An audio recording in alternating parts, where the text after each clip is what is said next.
አገሩን ለረጅም ጊዜ በፍትሃዊነት ሲመራ የነበረ አንድ ንጉሥ ነበረ። ከዚህ ዓለም ሊሰናበት ወይ ሊሞት እንደሆነ ሲሰማው ሚኒስተሩ ልዑሉን ልጁን እንዲያመጣለት ጠየቀው። ሚኒስተሩ የንጉሡን ትእዛዝ ተቀብሎ ልዑሉን ፊት ለፊቱ አቀረበው።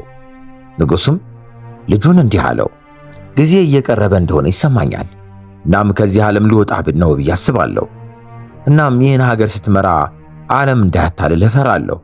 አንተም ኢፍትሃዊ ጨቋኝ ትሆናለህ፣ የተጨቆኑትን ማደግፍም፣ በዚህም አምባገነን ንጉሥ ትሆናለህ ብዬ እፈራለሁ አለው። ስለዚህ ስልጣንህን ከመያዝ በፊት ከአያቴ የወረስኩት ቀለበትን እሰጥሃለሁ።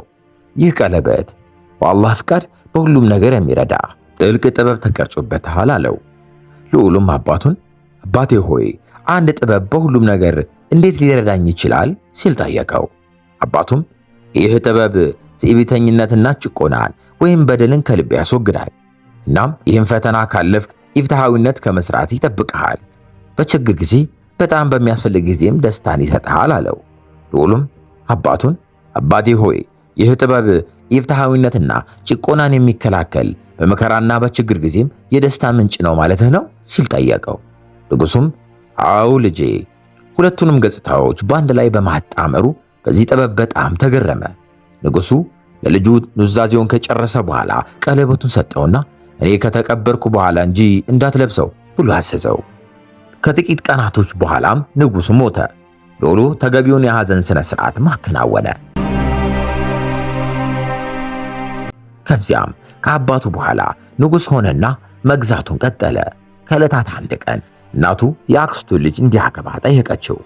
እሱም እንደተስማማም ነገራት። ከሴት ልጇ ጋር እነሱ ቤት ደረሰ። ሰላምታ ሰጠቻቸውና ልጅቷን ወደ ውጭ አውጥቶ የአክስቱን ልጅ እንዲያገኛትና እንዲቀበላቸው ነገረችው። ንጉሡም ሄደና ከአክስቱ ልጅ ጋር ተቀመጠ። ግን እስካሁን ድረስ አላናገራትም። ሁሉም ከሄዱና እንግድነቱ ካበቃ በኋላ እናቱ ምን ይመስልሃል ልጅቷን ወደድካት ወይ ብላ ጠየቀችው። ንጉሡም አላውቅም እናቴ፣ ትክክለኛዋ ሚስቴ እንዳልሆነች ይሰማኛል እና ለማሰብ ጊዜ ፈልጋለሁ ሲል መለሰ። ንጉሡ ግራ ተጋብቶ ትክክለኛ ሚስት ትሆናለች ወይስ አትሆንም ብሎ ራሱን ጠየቀ። ከብዙ ሐሳብ በኋላ ከሚኒስትሮቹ አንዱ ጋር ወደ በረሃ አጭር ጉዞ ለማድረግም ወሰነ። በቀኑ መጨረሻ ላይ ሚኒስትሩን ንጉሡን ይዞትም ተመለሰ። ይዞት የተመለሰውም ንጉሡ ከፈረሱ ላይ ወድቆ እግሩን ተሰብሮ መንቀሳቀስ ባለመቻሉ ምክንያት ነበረ። ንጉሡ በእርሱ ላይ በደረሰበት ነገር በጣም አዘነ። አባቱ ያወረሰውን ቀለበትም አስታወሰ። እናም ለመጀመሪያ ጊዜ አባቱ ከሞተ በኋላ ንጉሡ በቀለበቱ ላይ የተጻፈውን ነገር ማወቀ። በውስጡ ያለው ትልቅ መልእክትና በጥልቅ ትርጉም በጣም ተገረመ። ንጉሡ ውስጡ ተነክቶ ደስታ ልቡ ሞላው። ምንም እንኳን አሁን አቅመ ቢስና መንቀሳቀስ የማይችል ቢሆንም አንዳንድ የቤተ መንግሥቱ አባላት በደስታ ሲፈነጥዝም አይተውታል። እዚህ ደስታ ጀርባ ያለው ምክንያት አያውቁም ነበረ። ከጥቂት ቀናት በኋላ ንጉሡ የእናቱን አጎት ልጅ የሰርግ ሥነ ሥርዓት እንዲጀምር ጠየቃት። እሷም በሚያሳዝን ሁኔታ ይቅርታ ልጄ፣ የአክስትህ ልጅ ምን እንደደረሰብህ ስትሰማ ልታገባ ፈቃደኛ አልሆነችም ብላ መለሰች። ንጉሡም በሁኔታው በጣም አዘነና የአክስቱ ልጅ ለስልጣኑና ለሀብቱ ልታገባው እንደፈለገች ተገነዘበ። ቀለበቱን ሲመለከት ብሩህ ተስፋውም ተመለሰ። ንጉሡ በእግሩ ቆሞ መሄድም ቻለ። ነገር ግን ለማንም ሰው ለእናቱም ጭምር ላለማሳወቅም ወሰነ። የአክስቱ ልጅ በአካል ጉዳቱ ምክንያት ልታገባው ፈቃደኛ ባለመሆኗ ለእርሱ የምትገባው ሚስት መፈለግም ጀመረ። ከዚያም ንጉሡ ሚኒስተሩን ወደ ከተማው ሕዝብ ወጥቶ የአካል ጉዳተኛውን ንጉሥ ለማግባት የምትፈልግ ሁሉ ከእኔ ጋር መታ ወደ ቤተ መንግሥቱ ትሄድ ብሎ እንዲጣራ ማዘዘው። ሚኒስተሩም ተጣራ። ነገር ግን ማንም መልስ አልሰጠውም ነበረ። ሚኒስተሩ ንጉሡም ቢሆን እንኳን ሰዎች የልጃቸውን ደስታ መስዋዕት አድርገው መንቀሳቀስ ለማይችል ሰው አንድርም ሲሉ ሰማ። ሚኒስተሩ ከሕዝቡ የሰማውን ለንጉሡም ነገረው። በሚገርም ሁኔታ ይህም መጥፎ ዜና ቢነግረውም ደስተኛ ሆኖም አየው። አንድ ቀን ሚኒስተሩ ወደ ንጉሡ ሄዶ አንዲት ባሏ የሞተባት ሴት ልታገኘው እንደምትፈልግ ነገረው። ንጉሡም እንድትገባ ፈቀደላት። ሴቲቱም ፊቱ ስትቆም ጌታዬ ሆይ የማቹን የባለቤቴን ልጅ ወይም የእንጀራ ልጄን እንድታገባ ልጠይቅህ ወደ አንተ መጥቻለሁ። ከልጅነቷ ጀምሮ ስለሷ መጨነቅ ሰልችቶኛል። እናም ልታገባት ትስማማለህን አለችው። ንጉሱም በምትይው ነገር እርግጠኛ ነሽ? የእንጀራ ልጅሽ ቀሪ ሕይወቷን ከረዳት አልባና ከማይንቀሳቀስ ወንድ ጋር ለማኖር ትስማሚያለሽን አላት። ሴትዮዋም ልጅቷ እንደ አገልጋይ አብራት የምትኖርና ቀሪውን ሕይወቷን ንጉሱን በማገልገል ብታሳልፍም ግድ እንደማይሰጣት ተናገረች። ንጉሱ ሌላ ሴት ልጅ ይኖራት እንደሆነ ጠየቃት። ሴትዮዋም አዎ 3 ልጆች አሉኝ ብላ መለሰች።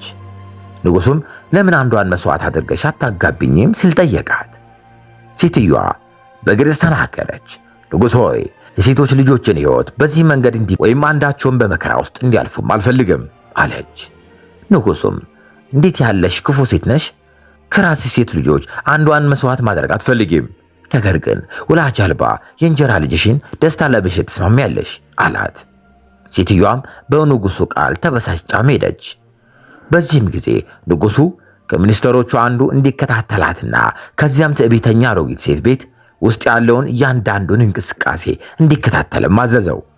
ንጉሱ እንዳዘዘው ወደ ቤቷ እስክትገባ ድረስ ከኋላ ተከተላት። እንደደረሰም ወደ መስኮት ቀርቦ ንግግራቸውን ማዳመጥ ጀመረ።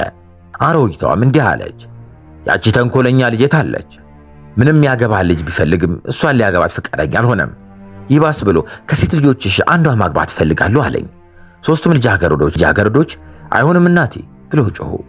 ልጆቹም ከኛ አንዷን ለማግባት ተስማማለሽ አላት። አሮጊቷ ሴትዮ አረ አልተስማማውም፣ ራሱን መጸዳጃ ቤት እንኳን መውሰድ በማይችል አቅመ ቢስ ወንድ ላይ እንዴት የሴት ልጆች ውበትና ሕይወት እንዲባክን ፈቅዳለሁ አለች። ነገር ግን የፈለግኩት እኔ መገላገል እንድችል ይችን ወራዳ ሴት እንዲያገባት ብቻ ነበረ። ግን እድል ከጎኔ አልነበረም። ከዚያም ምስኪኗን የእንጀራ ልጅቷን ጠራቻት። እሷም የት ነበርሽ አንቺ የተረገምሽ ብላ ጠየቀቻት። ልጅቷም ኪችን ቤቱን እያጸዳው ነበር፣ ምን ተከሰተ አክስቴ አለች። አሮጊቷም የአቅመ ቢስ ንጉሱ ሊያገባሽ ፈቃደኛ አልሆነም፣ እኔም ልሰጥሽም አልቻልኩም፣ በቅቶኛል፣ እዚህ መኖርሽም ሰልችቶኛል፣ ግን ሕይወታችንን ጥለሽ ከዚህ ቤት እንድትሄጂ እስከ ነገ ድረስ ጊዜ ሰጥሻለሁ አለቻት። ወላጅ አልባ የሆነችው ምስኪኗ ልጅም ይህን ስትሰማ እንባዋ ከዓይኖቿ እየፈሰሱና እያለቀሰች አክስቴ ሆይ ወዴት ልሂድ? የሚሄድበት ሰው የለኝም፣ እባክሽ ከቤት አታባሪኝ፣ አንቺና ልጆችሽን አገለግላለሁ አለች።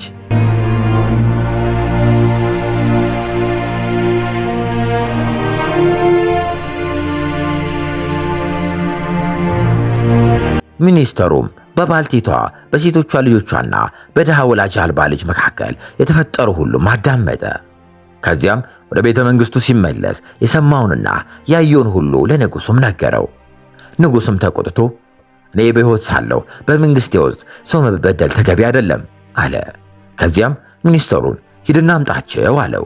እሱም ሄደና ከአሮጊቷና ወላጅ አልባ ከሆነችው ልጅ ጋር ተመለሰ።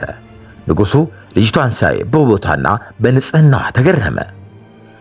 ለአሮጊቷም ይህችን ልጅ ለማግባት እስማማለሁ አላት፣ በአንድ ቅድመ ሁኔታ አላት። አሮጊቷም ንጉሥ ሆይ ቅድመ ሁኔታው ምንድነው ስትል ጠየቀች። ንጉሱም ጥሎሽ ለሷ ብቻ፣ እኔ ምንም ገንዘብ አልሰጥሽም አላት። ሴትዮዋም ለራሷም እንዲህ አለች፣ ዋናው ነገር እሷን ማስወገድ ነው። የንጉሱ ሚስት ስትሆን አትሆንም፣ ምስኪንና ደግ ልብ ያላት ናት። እኔም ከሷ ጋር የፈለኩት ሁሉ በቀላሉ ወስዳለሁ አለች። ከዚያም ንጉሱ ልጅቷን ተመልክቶ ማንም ሳያስገድድሽ እኔን ለማግባትና በእርጅናዬ ከኔ ጋር ለመኖር ትስማሚያለሽ ሲል ጠየቃት። ልጅቷም በዓይን አፋርና በትህትና እኛ ሴቶች የተፈጠርነው ቤተሰባችን ለማገልገልና በማንኛውም ሁኔታ የባሎቻችንን ጎን እንድንሆን ነው፣ እግር ሆናለሁ አለቃዬ ስትል መለሰች። ንጉሱ በንግግሯና በአነጋገሯ ተገረመና ሰርጉ በተቻለ ፍጥነት እንዲዘጋጅም አዘዘ። የሰርጉ ዝግጅት ከተጠናቀቀ በኋላ ሰዎች ወደ ንጉሱ ሰርግ መምጣትም ጀመሩ። ደስታዋን መንቀሳቀስ ስለማይችል አካል ጉዳተኛ ሰው ለመሸጥ ስለተስማማች ሞኝ ሴት እርስ በርሳቸው በሹክሹክታ አወሩ። ከደቂቃዎች በኋላ ሙሽራይቱ ደርሳ በመድረኩ ላይ ተቀመጠችና ንጉሱን እየጠበቀች ነው። ከጥቂት ደቂቃዎች በኋላ ለንጉሱ ፈረሱን በሙሉ ኃይል እየጋለበ ገባ። ፈረሱ ወርዶ ከሚስቱ አጠገብም ተቀመጠ። ንጉሱ እንግዶቹን ሲመለከት ግራ ተጋብተውና ተደንቀው አገኛቸው። ሁላችሁንም የአካል ጉዳተኛ እንደሆንኩኝ ሽባ ሆኜ መንቀሳቀስ እንደማይችል አስባችሁ ነበር። እውነታው ግን ይህ ሁሉ የሆነው ትክክለኛዋ ልጅ ለማግኘት የታሰበ ዕቅድ ነበረ አላቸው። እንዲሁም ደስታቸውን ለኔ መስዋዕት የሚያደርገው ማን እንደሆነ ማወቅ ፈልጌ ነበረ። ልጅቷ የንጉሥ ልጅ መሆኗ ወይም ተራ አገልጋይ መሆኗ ለኔ ምንም ለውጥ አላመጣም። ነገር ግን ለኔ በጣም አስፈላጊው ታማኝነቷ፣ ቅንነቷና የልብ ደግነቷ ነበረ። አሁን አገኘኋት። አሮጊቷ ሴትዮ በጣም ደነገጠች። እንዴት ሞኝ ነበርኩ አለች። ከዚያም እንጀራ ልጇን ከሩቅ ተመለከተችና እንዴት እድለኛ ነሽ አንቺ ምስኪን፣ ልዕልት ሆነሻል፣ በገዛ እጄ ያቀረብኩሽ አለች። ጠዋት ላይ አገልጋዩ ወደ ንጉሡ መጥቶ አንድ እንግዳ ሊያየው እንደሚፈልግ ነገረው። ንጉሡም እንዲገባም ፈቀደለት። ሰውየውም በንጉሡ ፊት በችሎቱ ቆመ። በችሎቱ በቆመ ጊዜ አለቃዬ ስለ አንድ የቤተ መንግሥት ሹማምንት ለማማረድ ወደ አንተ መጥቻለሁ አለው። በድሎኛል፣ አስጨንቆኛል እና የኔን ሐቅ ወሰደብኝ አለው። ንጉሡም ሰውየውን የሚገርም ነው፣ ከዘመዶቼ አንዱን እንድበቀል ትፈልጋለህ አለው። ሚስቱም ከጎኑ ተቀምጣ በመገረም ንጉሥ ሆይ ሁልጊዜም ፍትሐዊ እንደሆንክ እናውቃለን አለች። ንጉሡም እንኳን ለባዕድ ሰው ስል ከዘመዶቼ አንዱንም በቀል ማድረግ አልችልም ሲል መለሰ። ንጉሡ ከአባቱ የወረሰውን ቀለበት ሲመለከት በፍጥነት ከጌታው ይቅርታ ጠየቀና ወደ አእምሮም ተመለሰ። ከዚያም ወደ ሚኒስትሩ ተመለከተና የዚያን ሰው መብት አስመልስ፣ የተበደለውንም ተበቀልለት፣ የቅብረ ዘመድ እንኳን ቢሆን እንኳን አለው። የንጉሡ ሚስትና በቦታው የነበሩ ሰዎች ንጉሡ ውሳኔውን በመቀየራቸው ተገረሙ። አንድ ቀን ልዕልቷ ባለቤቷን በችግር ጊዜ ብሩህ ተስፋን የሚሰጠውን በኃይሉና ቁጣው ጊዜ ቁጣውን የከለከለውን የቀለበት ምስጢር ጠየቀችው። ንጉሡም በዚያ ቀለበት ላይ አጭር የጥበብ ቃላት ተቀርጾበታል፣ ቃላቶቹ ግን ጥልቅ ትርጉም አላቸው ሲል መለሰላት። ሚስቱ ስለዚህ ጥበብ ንገረኝ እስኪ ብላ ጠየቀች። ንጉሡም ቀለበቱን ተመለከተና ለሚስቱ እንዲህ አላት፣ ይህ ጥበብ እንዲህ ይላል አላት። ይህ ጊዜ ያልፋል እንደሚል ለሚስቱ ነገራት። አንድ ነገር በሚያስቆጨኝ ጊዜ ሁሉ እኔም ይህንን ጥበብ ባነበብኩ ቁጥር ይህ ጊዜ እንደሚያልፍና ጭንቀቶቼ እንደማይቆዩ አውቅ ነበር። ሚስትየውም በዚህ ጥበብ ተገርማ እኔም በእንጀራ እናቴ እጅ መከራ ደርሶብኛል፣ ነገር ግን አላህ ለትዕግስቴ እስኪ ከፍለኝ ድረስ ጸንቻለሁ። ያ ጊዜ አልፈዋል እና አሁን መንግስቱን በፍትሐዊነት ከሚገዛ ንጉሥ ጋር በኩራትና በደስታ እኖራለሁ አለችው። አበቃን።